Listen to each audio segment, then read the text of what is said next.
Buenas noches. En primer lugar, agradezco a los amigos del Museo del Prado la invitación para hablar con ustedes y les agradezco también su presencia. Abraham, cuando comienza esta historia del sacrificio, Abraham había cumplido más de 100 años. Sara, su mujer, rondaba también el siglo cuando nació Isaac.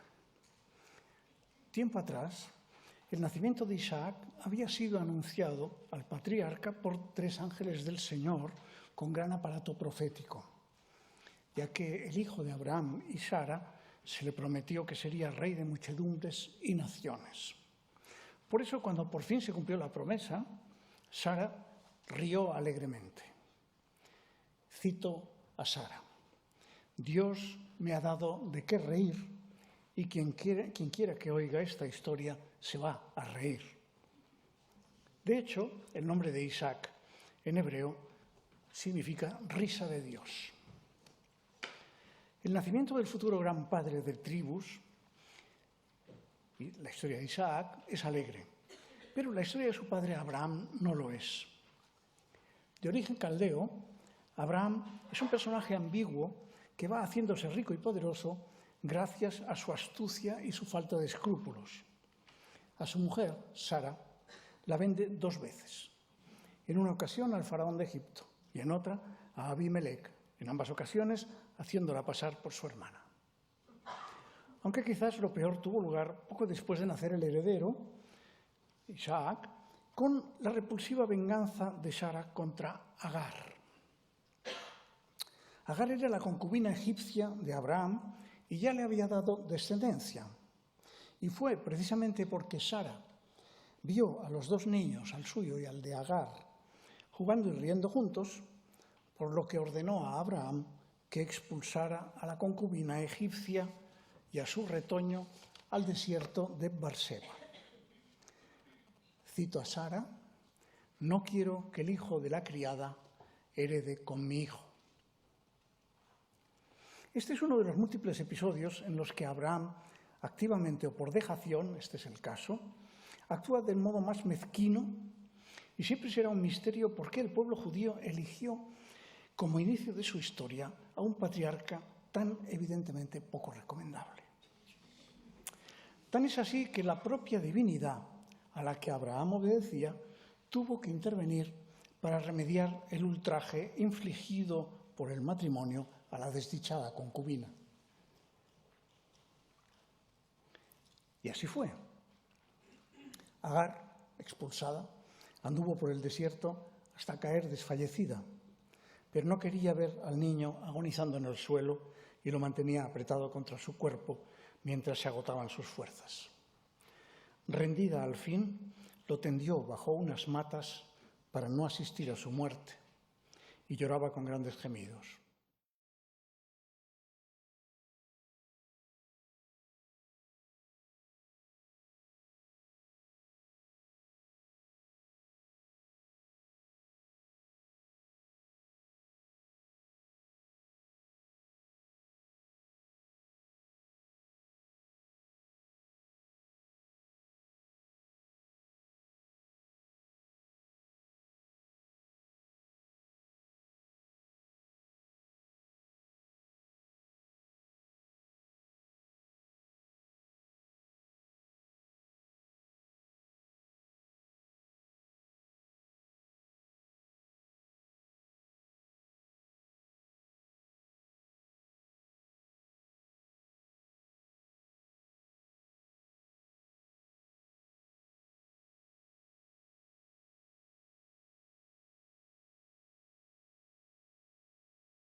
Cito a Lot. Pero hermano, le dijo, si algún día ese Dios te abandona, quedarás en la miseria, absolutamente solo y sin recursos. Así fue. Hasta aquel momento los pueblos tenían muchas divinidades a las que acudir en caso de peligro o amenaza. Y si un Dios no se mostraba propicio, podían acudir a otro y así sucesivamente. Pero ahora ya solo cabría depender de un solo Señor supremo y único. Estremece pensar que Lot adivinaba ya el peligro que se cernía sobre los pueblos monoteístas. El día en que ese único Dios abandonara su grey, quedaría ésta expuesta al mayor de los peligros, a la evidencia de su existencia absurda en un universo vacío, su sinrazón, su insignificancia como especie, su desolación en un cosmos muerto. Lot adivinaba la aventura espiritual que vivimos nosotros en los tiempos modernos. Creo que hay que ver en Abraham, como dice Mann, el primer humano que superó la creencia en las divinidades minerales, vegetales, animales, astronómicas, las divinidades arcaicas, las divinidades del mundo primitivo, pagano, animista, politeísta, para aproximarse a ese extraño e inquietante Dios de los judíos, que es invisible, carece de nombre, pero habla y se comunica con sus elegidos, por lo que se le conocerá más adelante, a partir de la diáspora alejandrina, como el Verbo, que es el equivalente del logos griego. Deidad que por caminos novelescos y de la mano de un emperador romano llegará hasta Occidente y se convertirá en el Dios de los cristianos. Solo ese elemento de supremo valor, el de ser Abraham el inventor del Dios de los judíos, de los cristianos y de los islámicos, permite aceptar su historia más incomprensible y odiosa, el sacrificio de Isaac. De hecho, el razonamiento de Thomas Mann es muy notable. Si Abraham fía en un Señor Supremo es porque le atribuye un poder que hasta entonces no había sido concebido más que compartido por muchos dioses. Reunirlo en uno solo era un acto de audacia espiritual. La grandeza del invento da idea también de la grandeza del espíritu de Abraham. Por eso resulta paradójico el sacrificio de Isaac, la célebre Akedat Yitzhak de la Biblia judía, que tantas dificultades de explicación ha planteado a los comentaristas de los Midrashim. De una parte, se entiende la obediencia ciega del patriarca con su señor, porque ese es el fundamento de la alianza. De otra parte, esa obediencia produce efectos incomprensibles, como la inmolación de un hijo. El relato bíblico, siempre tan sobrio y conciso, hiela la sangre. Les leo la versión que a mí literariamente más me complace, que es la de la Biblia del oso. Aconteció después de estas cosas que probó Dios a Abraham y le dijo, Abraham. Y él respondió, heme aquí. Y dijo, toma ahora tu hijo, tu único, Isaac, a quien amas, y vete a tierra de Moriah y ofrécelo allí en holocausto sobre uno de los montes que yo te diré. Y Abraham se levantó muy de mañana, enalbardó su asno y tomó consigo 2 siervos suyos y a Isaac, su hijo, y cortó leña para el holocausto y se levantó y fue al lugar que Dios le dijo. Al tercer día alzó a Abraham sus ojos y vio el lugar de lejos.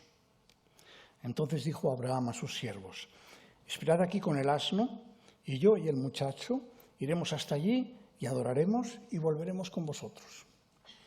Y tomó Abraham la leña del holocausto y la puso sobre Isaac, su hijo, y él tomó en su mano el fuego y el cuchillo, y fueron ambos juntos.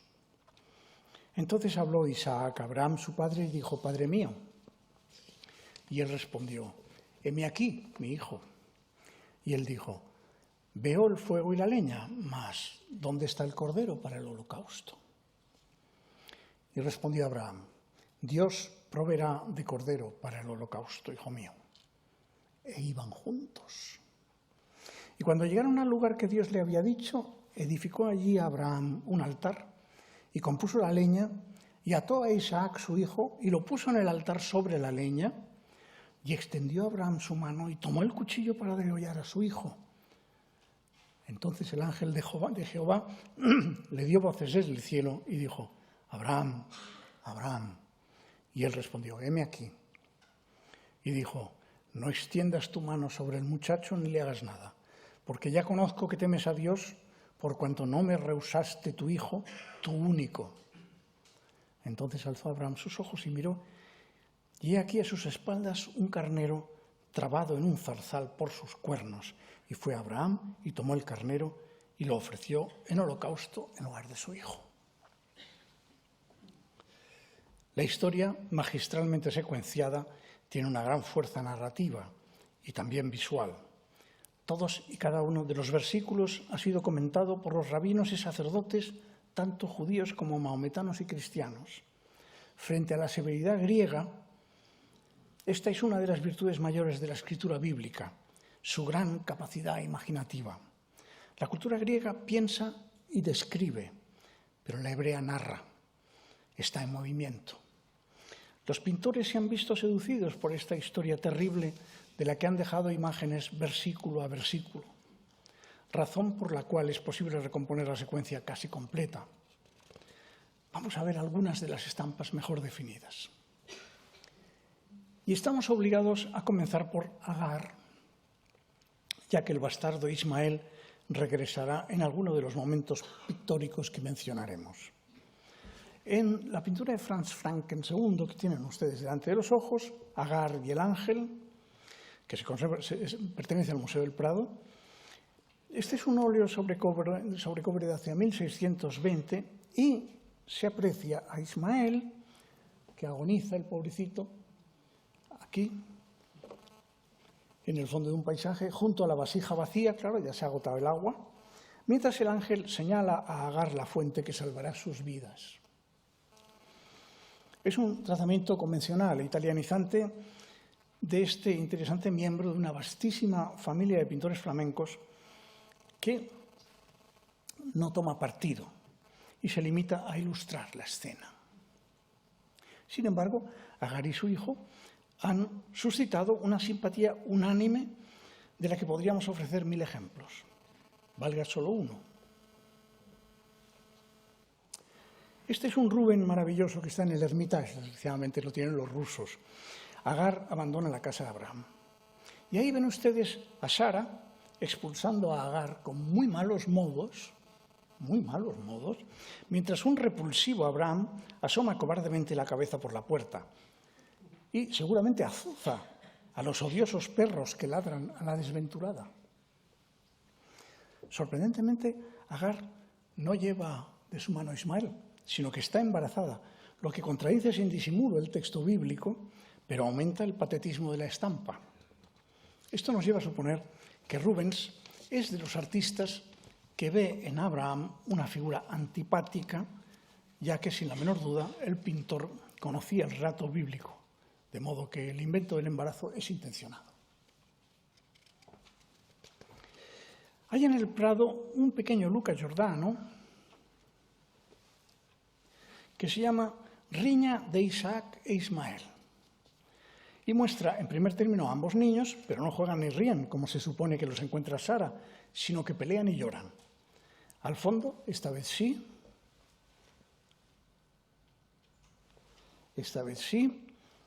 Abraham expulsa a Agar con la criatura, mientras Sara lo mira desde el interior. Giordano, por tanto, aporta una solución particular. Corrige el texto de las Escrituras y propone que los niños se llevaban a matar. Para acabar de empeorarlo, el agresivo es Ismael. Vean ustedes que Ismael, que es el que pega a este pobre niño lloroso, es el que se lleva de la mano a Agar, ¿no? Lleva la misma túnica azul. El agresivo es Ismael, cuyos gestos invitan a suponer instintos criminales una vez crecido. De ese modo, intenta el pintor justificar la expulsión de la desdichada concubina y excusar al matrimonio patriarcal.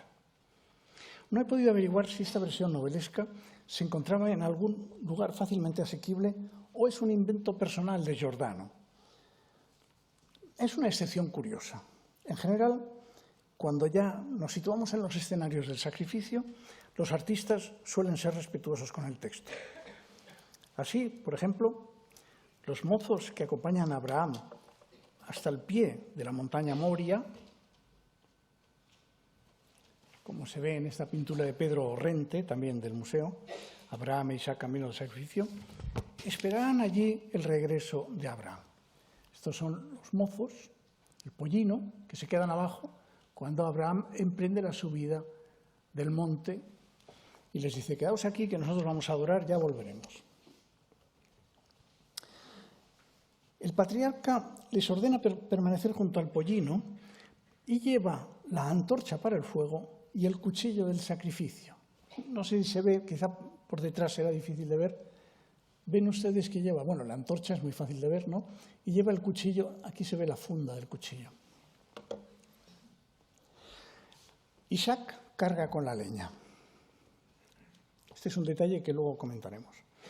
Pedro Orrente fue un pintor de notable carácter, como luego veremos otra pieza suya, pero esta es de mediana calidad y seguramente es obra de taller. Pero es muy interesante como ilustración secuencial, ¿verdad? En alguna de las múltiples tradiciones de la leyenda se dice que los dos mozos que se quedan al pie del monte son justamente Ismael y Eleazar, el bastardo de Agar y el otro bastardo, el mayordomo. Según esa versión, de algún modo inexplicado, Ismael habría regresado a la casa de su padre una vez librado de la muerte y pasados los años. O quizá nunca fue expulsado con la madre, y tiene razón Rubens, si la madre salía embarazada, pero no. Por su parte, en esta variante de la leyenda, Eleazar comenta con Ismael que ahora, cuando haya muerto Isaac, él será el único heredero, puesto que Ismael ya había sido desheredado. Es una versión novelesca cuya fuente, el Sefer Hayashar, cita a Rafael Patay en los mitos hebreos. Es una versión sorprendente porque da por supuesto que todos sabían que Isaac iba a ser sacrificado, lo cual es absurdo, porque el horror de la escena es que no lo sabía nadie, desde luego, por supuesto, no Isaac, como luego tendremos ocasión de comentar. La escena del momento sacrificial mismo ha recibido un tratamiento múltiple, imaginativo y del mayor interés. De los varios que se conservan en el Museo del Prado, creo muy superior a los restantes este veronés, Sacrificio de Isaac. Aunque de nuevo estamos ante una estampa poco respetuosa con el texto. Isaac no reposa sobre la pira sacrificial y los leños que ha acarreado hasta allí, sino sobre un pequeño túmulo hecho con tronquillos sobre piedras, razonablemente insuficiente. Con eso no quemas a nadie. El burro también aparece en escena, aunque desde luego no subió con el patriarca y su hijo. Sería absurdo. De haber subido habría sido porque acarreaba la leña, pero la leña no está. La carga de leña la ha de llevar la víctima y es un elemento esencial porque la analogía fundamental de la historia es la de Isaac con Jesucristo, el cual también portó a hombros el leño del sacrificio. Fíjense ustedes que también Jesucristo es el hijo al que sacrifica su padre. La pintura, que primero estuvo en el Escorial, perteneció al rey de Inglaterra, Carlos I, y sitúa la inmolación en el crepúsculo, es decir, tras el largo ascenso y con el carnero trabado en los matorrales del primer plano. Aquí está el carnero. La pintura es maravillosa, pero realmente muy traicionera con el texto. En cuanto al admirable Andrea del Sarto, que muchos habrán visto, el sacrificio de Isaac, también aquí, aunque Isaac no reposa sobre los leños, sino que está genuflexo sobre un plinto vagamente romano, lo más desconcertante es el desnudo del fondo. ¿Quién es este? ¿O qué es, no? El desnudo del fondo y la ciudad que se divisa desde la montaña. Por lo menos en esta imagen, y este es un dato importante, el rostro de Isaac refleja el espanto casi siempre ausente en los pintores restantes. Hay muy pocas pinturas en las que Isaac muestre horror. Fue una escena muy reflexionada por Del Sarto, porque se conservan 3 versiones, la del Prado, otra en Dresde y una tercera en Cleveland. El cuadro estuvo en el Escorial y ya en el siglo XIX en Aranjuez. ¿Por qué ha de expresar horror? Ahora lo veremos, sí, ya lo veremos. Pero ya se lo imaginan ustedes, porque Isaac tiene que aceptar el sacrificio, de la misma manera que Jesucristo aceptó el sacrificio. La exculpación del patriarca, la exculpación completa, también aparece alguna vez en la pintura, muy rara vez. Hay una muy curiosa, que es esta, que es de Jan Lievens, está en el Museo Herzog de Braunschweig, y aquí ya ha pasado el horror, ya ha terminado el momento espantoso, y el viejo padre abraza al joven Isaac. Es una escena muy bonita. Un cordero en el suelo ya ha sido degollado. Uy. Aquí. Ya ha sido degollado. Es un happy end perfectamente ajeno a la historia bíblica, pero bien intencionado. Quienes con mayor coraje emprendieron la ilustración del sacrificio no están en nuestro museo. El soberbio Orrente, por eso les decía que la anterior ha de ser el taller, que no se compadece en el pintor que hemos visto antes y este es 1000 veces superior. Este está en el Museo de Bilbao, en el Museo de Bellas Artes, ¿no? Y aquí ven ustedes un ángel casi prerrafaelita, realmente sorprendente, espantado por la brutalidad de Abraham, a quien parece estar rogando desde hace un rato para que detenga la ejecución. Pero vean que el niño no protesta, ¿eh? Sin embargo, y como era de suponer, es el Caravaggio de los Uffizi, Sacrificio de Isaac, el que subraya todo el horror de la escena. La mueca de espanto de Isaac, el rostro pétreo, bárbaro, cerril de su padre. También aquí el paisaje urbano del fondo anula la atmósfera bíblica, pero ilustra quizá alguno de los parricidios rurales del sur de Italia que posiblemente el pintor conoció de primera mano, si damos crédito a sus biógrafos. Por su realismo el cuadro escandalizó, porque, como les decía antes, uno de los elementos esenciales de la iconología oficial de esta escena es que Isaac no se resista, que acepte su destino, ya que es el anuncio del sacrificio de Jesucristo. Mi favorito, sin embargo, no es ninguno de los que hemos visto hasta ahora. Mi favorito es este maravilloso Rembrandt, que está también en el Hermitage. Aquí ven ustedes a Abraham mostrando toda su ferocidad al sujetar la cabeza del muchacho como si fuera la de un carnero, sin la menor compasión. Es de una brutalidad extrema. Así es exactamente como se degüella a un animal. El ángel, horrorizado, detiene la mano asesina en el último momento y el cuchillo queda suspendido en el aire. Una audacia que solo un pintor como Rembrandt, incansable en la investigación del instante, del tiempo suspendido, puede representar como en tantos de sus retratos. El pintor decía de sí mismo que era un experto en interrupciones. Creo yo, aunque esta sea una interpretación muy personal, que la cabeza de Abraham expresa una evidente sorpresa, pero también un punto de decepción. Le duele abandonar la prueba. Emmanuel Levinas, que ha tratado con profundidad este ejemplo sacrificial, cree que Abraham no puede mirar el rostro de su hijo porque entonces sería incapaz de proseguir con el degüello. Y hay interpretaciones rabínicas que afirman que Yahvé en ningún momento le dice al patriarca que debe matar a su hijo, sino ofrecerlo. En su opinión, Abraham es quien primero abandona el terreno politeísta y panteísta para abrazar el monoteísmo, está dentro de lo que ya hemos hablado antes, con lo que habría pasado de lo sagrado a lo santo, y la escena del sacrificio no sería sino una representación de ese paso fundamental que ponía al humano por encima del reino de la creación. El humano sería el otro del cosmos en comunicación única con el espíritu. El sacrificio humano quedaría excluido de la cultura hebrea. En otros comentarios judíos que tratan de explicar el sacrificio humano, se dice que cuando el ángel detiene la mano de Abraham, el grupo queda congelado o paralizado, como en esta pintura de Rembrandt. Y entonces el alma de Isaac asciende a los cielos y allí pasa 3 años estudiando la Torá. Cuando al cabo el ángel le dice a Abraham que no sacrifique a su hijo, el alma de Isaac regresa al cuerpo y ambos, padre e hijo, vuelven al hogar redimidos e ilustrados. Isaac se ha convertido en uno de los primeros grandes sabios del judaísmo. ¿Pudo haber conocido Rembrandt esta leyenda recogida en el Targum Pseudo-Jonathan? Es un Targum muy difundido, es muy popular, era muy popular. ¿Acaso el cuchillo detenido en el aire es una ilustración de esta leyenda?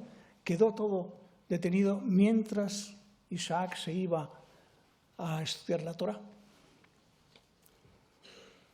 En Ámsterdam habitó Rembrandt un edificio paredaño al del rabino Menashe ben Israel, con quien colaboró varias veces. Hay mucha documentación sobre esta amistad y llegó a ser su mejor amigo.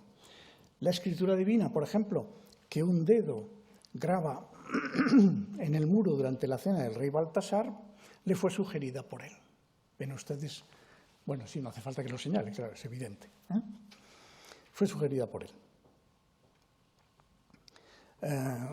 El festín de Baltasar, esta pintura está en la National. Es perfectamente verosímil que el rabino también asesora a Rembrandt sobre el sacrificio de Isaac y le contara esta historia de manera que Rembrandt lo que ilustra, claro, a nosotros lo que más nos sorprende es la suspensión del cuchillo, pero a lo mejor lo que ilustra Rembrandt es esa leyenda hebrea, es decir, que se queda todo congelado, quieto durante 3 años, ¿no? Guardado en una colección particular hay un grabado de Rembrandt posterior a la pintura en el que éste ahonda en el gesto de Abraham. El ángel ha tenido que sujetarlo con ambos brazos para impedir el sacrificio. Supongo que se ve bien porque el segundo brazo del ángel fue corregido, pero se ve, ¿no?, que lo tiene cogido, lo ha tenido que coger.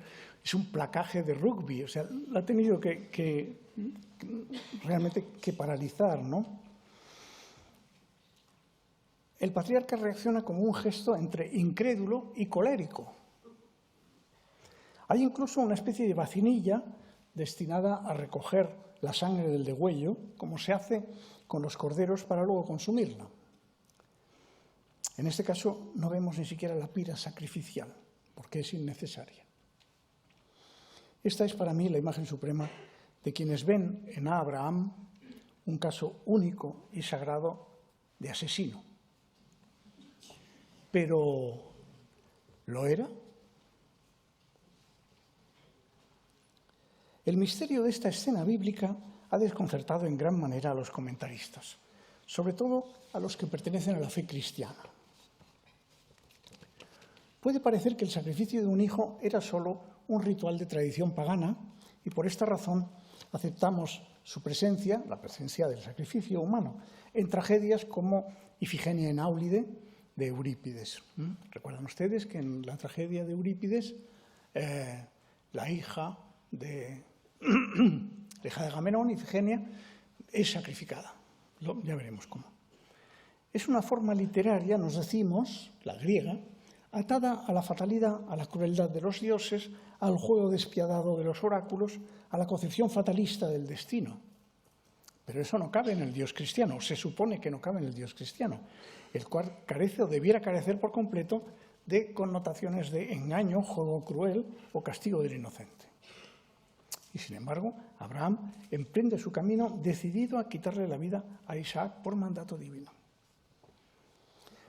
La justificación más extendida, como dijimos, a propósito de Levinas, es la de que la escena sacrificial hebrea, como por otra parte también la de Ifigenia en Grecia, están inmersas en el conjunto de transformaciones que traería la evolución de las sociedades en Oriente Medio cuando se prohibiera el sacrificio humano y fuera sustituido por la inmolación de animales. algo que, según los antropólogos, sucedió de modo casi simultáneo en los imperios asiáticos y en Grecia. En todo el Oriente arcaico, incluido el territorio bíblico, era práctica sagrada la inmolación de los primogénitos reales. Así lo dice Éxodo 22, me entregarás al primogénito de tus hijos, lo mismo harás con el de tus vacas y ovejas. Y en los textos bíblicos están recogidos los sacrificios de primogénitos del rey moabita Mesá, en 2 Reyes, de los reyes amonitas, en Levítico, de los reyes hebreos Ahaz y Manasés, en 2 Reyes, así como el de Jonatán, hijo del rey Saúl, que el ejército impide sacrificar por respeto a la figura heroica del guerrero. Estos mandatos arcaicos tomaban como víctimas a niños recién nacidos, pero el ritual con el tiempo acabó simbolizándose en el sacrificio del prepucio el día de la circuncisión. Del mismo modo, la gentil Ifigenia es sustituida por una cierva en las versiones tardías de la cultura griega, como en Ifigenia en Táuride. Aunque el argumento antropológico se mostrara cierto, no bastaría para justificar el relato bíblico, porque hay 2 elementos que no se compadecen con esta explicación. En primer lugar, Isaac no es un recién nacido, sino un muchacho hecho y derecho, capaz de cargar con un considerable peso de leña. Y no era el primogénito de Abraham, pues este había sido Ismael o incluso Eleazar, ambos bastardos. De modo que se trataría más bien de un caso de chivo expiatorio, ese bouc émissaire extensa e intensamente estudiado por René Girard, que acaba de morir.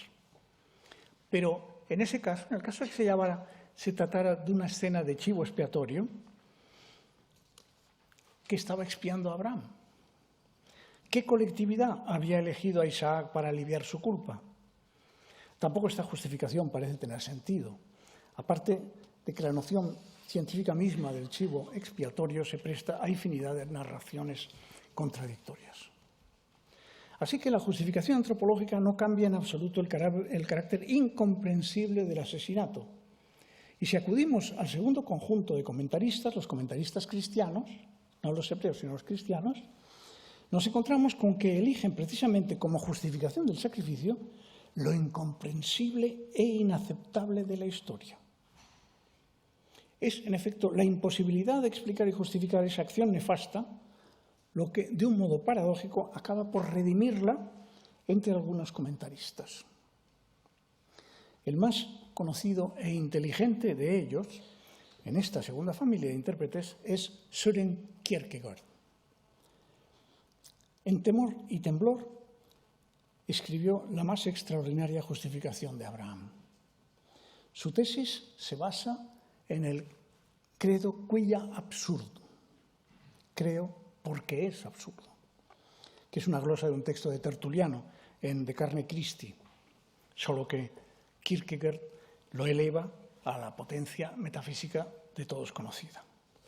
Para entender este concepto de lo absurdo, en Kierkegaard, que tanta influencia tendría sobre los filósofos existencialistas y algunos artistas de finales del siglo XX, como Samuel Beckett o Ingmar Bergman, es imprescindible persuadirse de que Abraham efectivamente quería asesinar a su hijo. Y el cambio de opinión de la divinidad lo deja atónito y perplejo. Algunas interpretaciones tratan de suavizar la crueldad del sacrificio, suponiendo que Abraham mantenía la esperanza de que Yahvé en algún momento salvaría al niño. Pero de ser así, la prueba divina habría carecido de eficacia. Solo puede ser una prueba verdadera si Abraham está dispuesto a matar sin la menor vacilación a su hijo y aleja de sí toda esperanza. Cuando esa decisión ha sido claramente admitida, se puede decir que la prueba que Yahvé impone a Abraham le sitúa ante el absurdo en su significado más profundo, es decir, ante la ausencia de todo sentido, ante la fe ciega e injustificable, ante la insensatez sagrada. De ahí que Kierkegaard insista sobre todo en el silencio de Abraham. ¿Cómo, se pregunta Kierkegaard, puede Abraham volver a mirar a su hijo después de la prueba? ¿Cómo bajaron luego del monte y convivieron en la casa familiar? Este es el primer momento del sinsentido. ¿Cómo va Isaac a mantener su relación con el padre cuando sabe que es su asesino? Porque una cosa es la fe de Abraham y otra la de Isaac. No se le puede pedir al hijo que crea ciegamente en la voz que sonó en el interior del cráneo de su padre. Fue Abraham el sometido a prueba, no Isaac. Y el segundo momento del absurdo es la representación misma del sacrificio. Remarca Kierkegaard que el viaje dura 3 días y medio, que además se requirió un tiempo para cortar y atar la leña. En fin, que fue un recorrido suficientemente largo como para que Isaac le preguntara a su padre por el cordero del sacrificio y su padre solo respondiera: Dios proveerá. Esto es lo único que dice Abraham en toda la escena. Este silencio de Abraham es el que para el filósofo danés encierra la clave del sinsentido, del absurdo, sobre el que se asienta la fe del patriarca. Frente a otros parricidas, Agamenón, Jefté, Brutus, que también han pasado de la historia como asesinos de sus hijos, Abraham se distingue claramente. Los otros han sido héroes trágicos que se han visto en la obligación de matar a sus hijos por una imposición ética, un juramento, la conservación del Estado, la defensa de la sociedad. Por el contrario, Abraham no es un héroe trágico, sino que simplemente está por encima del condicionamiento ético, en un estadio superior o distinto. El héroe trágico no establece una relación personal con la divinidad, sino que más bien lo divino impone la ética misma a la que se ve obligado el sacrificante. Sus asesinatos no son religiosos, son éticos. Abraham, en cambio, acuerda el sacrificio privadamente con el Dios y está por encima de la ética, en un estadio que solo cabe llamar extático e incomunicable. Por eso no puede hablar. Si hablara, le tomarían por loco. El héroe trágico provoca nuestra compasión y nuestro llanto. Ante su desdicha, no solo la emoción, sino también la razón nos permiten comprenderlo. Sin embargo, nadie se compadece o llora por Abraham, ya que o es un asesino, o un loco, o bien se encuentra en un lugar alejado de todo sentido humano, en compañía del Dios, allí donde las palabras carecen de significado, el lugar del absurdo. Como escribe Kierkegaard, cualquiera puede llegar a ser, gracias a su propio esfuerzo, un héroe trágico, pero nunca podrá ser un caballero de la fe. Abraham, el caballero de la fe, está condenado al silencio porque su condición no depende de él mismo, sino del Dios que le arrebata. También escribió el danés esta nota en su diario personal. Un ser humano que sabe callar se convierte en hijo de un Dios, pues en el silencio está el respeto a su origen divino. Pero quienes hablan se convierten en seres humanos. El silencio es el pacto de alianza entre un humano y un Dios. Y pone al humano fuera del alcance y por encima de toda ética. En cierta manera lo diviniza. Un héroe trágico puede explicar su desdicha. Agamenón podría, si así lo quisiera, relatar ante el mundo entero su promesa insensata de sacrificar una vida humana para celebrar la salvación de la patria, y que esa vida humana había coincidido para su horror y por designio cruel de los dioses en su hija Ifigenia, la cual salió a su encuentro feliz y amorosa al conocer la llegada a puerto de la flota. Casi todos compadecerán a Agamenón, quizás algunos abominen de él, pero podrán entender el universo ético dentro del que se siente responsable y también comprenderán el cruel engaño con el que los inmortales juegan con los mortales. No así Abraham, que solo podría aducir que está sometido a una prueba por orden de un Dios invisible. Tan incomprensible pretensión no procede ponerla en palabras, sino mantenerla en silencio. De ahí que la imagen más exacta de cuantas hemos mencionado sea, a mi modo de ver, la del grabado de Rembrandt, en la que el ángel casi debe luchar contra Abraham para que éste renuncie al asesinato que literalmente lleva dentro. Sírvanos de conclusión añadir que si Kierkegaard se sintió tan involucrado en la historia de Abraham, fue porque él mismo se vio sometido a una prueba que él juzgaba similar.